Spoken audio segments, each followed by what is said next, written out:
حضرت حسان جو حضور کے صحابی ہیں وہ فرماتے ہیں لِكُلِّ نَبِيٍّ فِي الْأَنَامِ فَضِيلَةٌ وَجُمْلَتُهَا مَجْمُوعَةٌ فِي مُحَمَّدٍ۔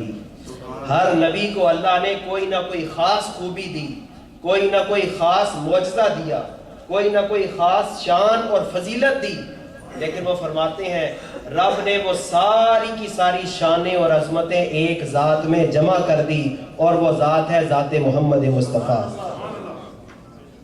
اور اقبال نے اس کو کہا حسن یوسف دم عیسیٰ ید بیضا داری، آنچ خوباں ہمہ دارت تو تنہا داری۔ سبحان اللہ۔ کائنات کی ساری خوبیاں حضور صلی اللہ علیہ وسلم میں موجود ہیں۔